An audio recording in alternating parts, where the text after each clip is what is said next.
So hello students, मेरा नाम है सर्वेश कौर और हमेशा की तरह आप सभी का मेरे यूट्यूब चैनल में बहुत बहुत स्वागत है। स्टूडेंट्स, आज के इस वीडियो में हम लोग जो है साइंस सब्जेक्ट से रिलेटेड जो है चैप्टर नंबर सेकंड, जिसका नाम है एसिड बेस और सॉल्ट, इसके एमसीक्यूज जो है हम लोग सॉल्व करेंगे। 20 एमसीक्यूज इस चैप्टर के जो है हम इस वीडियो में कवर करने वाले हैं। वीडियो शुरू करने पहले से आप सभी से मेरा रिक्वेस्ट है, यदि आप मेरे यूट्यूब चैनल पर नए हैं तो प्लीज हमारे चैनल को सब्सक्राइब करें। चलिए देखते हैं क्वेश्चन की तरफ। पहला क्वेश्चन है, लिटमस विलयन जो बैंगनी रंग का रंजक होता है, यह किस पदार्थ का बना होता है? ऑप्शन आपके हैं कवक, लीचेन, जिम्नोस्पर्म, इनमें से कोई नहीं। इस प्रश्न का सही जो उत्तर है वो है ऑप्शन नंबर सेकंड, लीचेन। बिल्कुल सही जवाब है। अगला प्रश्न है, निम्नलिखित में से कौन बेकिंग पाउडर है? आपके ऑप्शन है मिश्रण, यौगिक तत्व, मिश्र धातु। इस प्रश्न का जो सही उत्तर है वो है आपका ऑप्शन नंबर ए, मिश्रण। बिल्कुल सही जवाब है। अगला प्रश्न है, निम्नलिखित में से कौन सूचक की तरह इस्तेमाल नहीं किया जा सकता है? आपके ऑप्शन है हल्दी, मेथिल ऑरेंज, फिनाल्फिथिलीन, मूली। देखिए, हल्दी, मेथिल ऑरेंज और फिनाल्फिथिलीन जो है तीनों ही एक सूचक के रूप में इस्तेमाल किए जाते हैं, लेकिन मूली जो है वो सूचक का काम बिल्कुल भी नहीं करता है। मूली बिल्कुल सही ऑप्शन हो जाएगा। अगला प्रश्न है, निम्नलिखित में से कौन क्षारक है? आपके ऑप्शन है zinc oxide, sulphur dioxide, carbon dioxide और नाइट्रोजन डाइऑक्साइड। क्षारक जो होता है वो धातु और ऑक्सीजन से मिलकर बना होता है। तो पहला वाला जो है वो जिंक और ऑक्साइड, यानी पहला ऑप्शन सही हो जाएगा। फिर पोटास एलम होते हैं। पांचवा प्रश्न है, पोटास एलम होते हैं एक साधारण लवण, एक मिश्रित लवण, एक अम्लीय लवण, एक द्विक लवण। तो चौथा वाला जो ऑप्शन है वो सही हो जाएगा, द्विक लवण, क्योंकि पोटास एलम जो है फिटकरी को कहते हैं और फिटकरी में दो लवण होते हैं, एक पोटेशियम सल्फेट और दूसरा एल्युमिनियम सल्फेट। छठवां प्रश्न है, हमारा शरीर पीएच मान के किस परिसर में सही तरीके से कार्य करता है? आपके ऑप्शन है 2, 3, 5, 7, 7.0 से 7.8 और 9.0 से 9.5। इस प्रश्न का सही जो जवाब है वो है 7 से लेके 7.8, यानी हमारी बॉडी का अगर पीएच वैल्यू 7 से लेके 7.8 तक होता है तो हमारे बॉडी जो है वो सही तरीके से कार्य करता है। और जब जो है या तो कम हो जाता है या ज्यादा हो जाता है, ऐसी कंडीशन में हमारा बॉडी जो होता है वो थोड़ा बहुत जो है अनकंट्रोल हो जाता है, अनबैलेंस हो जाता है। तो सी वाला हम लोग का सही हो जाएगा। अगला क्वेश्चन है, तनु एचसीएल का पीएच मान कितना होता है? 6, 7, 8 और 0। हम लोग जानते हैं तनु तनु एसिड एचसीएल जो होता है उसमें जो है पानी की मात्रा कम होती है और एसिड की मात्रा बहुत ज्यादा होती है। ऐसी कंडीशन में क्या है, हम लोग का जो पीएच वैल्यू होगा वो 0 होगा। बिल्कुल सही जवाब है। अगला प्रश्न है, निम्नलिखित में से कौन प्रबल लवण है? NaCl, CaCl2, BaSO4, LiCl। देखिए, इस प्रबल लवण जो होता है वो सोडियम और क्लोराइड दोनों को आपस में जब मिलाया जाता है तो सबसे प्रबल लवण जो होता है सोडियम क्लोराइड होता है। तो आपका जो है वो पहला वाला सही हो जाएगा। क्वेश्चन नंबर 9 है, बहते हुए रक्त को रोकने में कौन उपयोगी है? खाने का सोडा, नौशादर, धावन सोडा, फिटकरी।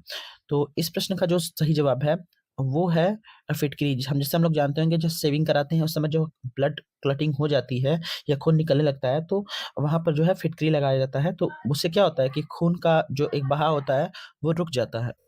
10वां प्रश्न है, धातु के ऑक्साइड होते हैं अम्ल, क्षार, लवण, इनमें से कोई नहीं। धातु के ऑक्साइड हमेशा क्षारी होते हैं, याद रखिएगा, धातु के ऑक्साइड जो होते हैं हमेशा क्षारी होते हैं। कहने का मतलब ये है, अगर धातु के साथ ऑक्सीजन का रिएक्शन करेंगे तो हमेशा जो है वो क्षारीय होगा, क्षारकीय होगा। तो दूसरा नंबर बिल्कुल सही है। 11वां क्वेश्चन है, जल का पीएच मान कितना होता है? 7, 3, 10 और 4। इस प्रश्न का जो सही जवाब है वो है हम लोग का 7।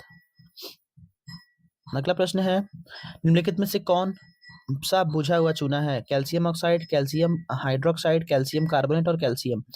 तो बुझा हुआ चूना जो है वो हम लोग जो है कैल्शियम हाइड्रोक्साइड को मानते हैं, और बिन बुझा हुआ चूना जो होता है कैल्शियम ऑक्साइड को। तो हम लोग का बी वाला जो है सही हो जाएगा।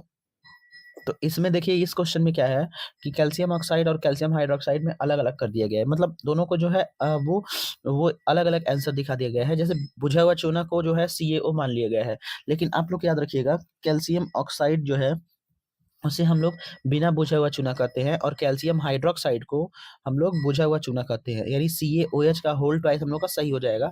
और इसमें जो है वो पहला वाला रॉन्ग दिया हुआ है। 13 नंबर क्वेश्चन है, विरंजक छोड़ का रासायनिक नाम क्या है? CaCl2, CaO, CaOCl2, CaOCl। तो विरंजक छोड़ यानी कैल्शियम ऑक्सीक्लोराइड को कहा जाता है, यानी सी वाला जो हम लोग का हो सही हो जाएगा। अगला प्रश्न है, चींटी के डंक और नेटल के डंक में कौन सा अम्ल पाया जाता है? साइट्रिक, लैक्टिक, एसिटिक और मेथेनॉइक। तो देखिए, चींटी के डंक और वो नेटल के जो डंक हैं दोनों में जो है मेथेनॉइक एसिड यानी जिसे कि हम लोग फॉर्मिक एसिड बोलते हैं वो पाया जाता है। बिल्कुल सही जवाब है। 15 नंबर क्वेश्चन है, अम्ल वर्षा कहलाने के लिए आवश्यक है कि वर्षा के जल का पीएच मान कितना हो जाए? 7 से कम हो जाए, कि 5.6 से कम हो जाए, कि 8.6 से अधिक हो जाए, या 10 हो जाए? तो 5.6 से कम हो जाए, ये बिल्कुल सही जवाब है।